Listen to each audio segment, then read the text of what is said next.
Дали Brawl Stars копира Fortnite през последните години? В днешното ще разберем. И здравейте хора, в днешното ще ви кажа няколко пъти, в които Brawl Stars са копирали Fortnite и то е било очевидно. Нека започнем с видеото. Първият път, в който са копирали Fortnite е бил когато са създавали Squeak, нямали са много идеи и са взели просто този скин от Fortnite и се го пренаправили малко, за да изглежда като Brawl Stars герой. Втория път, в който са копирали Fortnite е като са създавали Spike, нямали за идеи и знаели за какво име искат Spike, искали са да е кактус, обаче как да изглежда, ето, използвали са този скин от Fortnite, махнали са човека отвътре, направили са го мъж и тара. Имаме вече готов кактус герой. Третия път, в който Brawl Stars копират Fortnite е при създаването на Джеси. Нямали са идеи, но искали да бъде някаква техничка, мисля да създава машини и са използвали този скин от Fortnite, за да направят Джеси.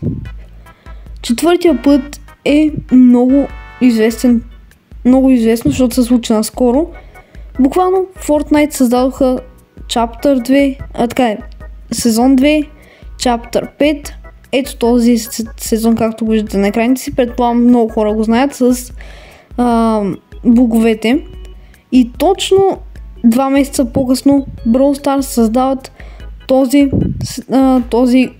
Good vs Monsters в Brawl Stars. Буквално са изкопирали цял сезон в този случай.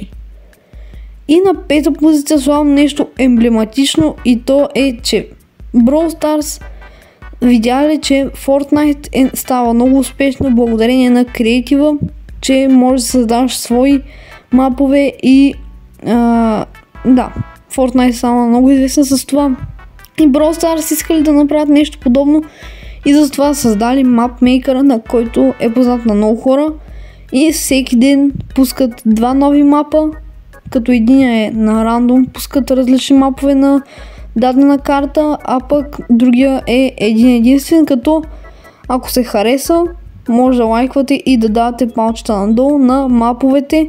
Ако се харесва един мап доста, може да се сложи при другата категория, която е директно мапа се седи в играта за един ден. Тогава буквално, не знам, много малко хора получават тази възможност, тъй като прекалено много хора създават мапове и искат да бъдат пуснати и прекалено малко хора дават палчета нагоре, защото губят игри. Но аз винаги си давам палче нагоре. Абонирайте се за канала, оставете един лайк на видеото. Ако искате, на 100 лайка ще направя втора част, където ще кажа за пак няколко неща, които този път Fortnite са копирали от Brawl Stars, тъй като това са две големи компании. Supercell и Epic Games са две големи компании, които копират една от друга. Да, разбирате ме. И това е от видеото. Абонирайте се, лайкнете и чао от мен.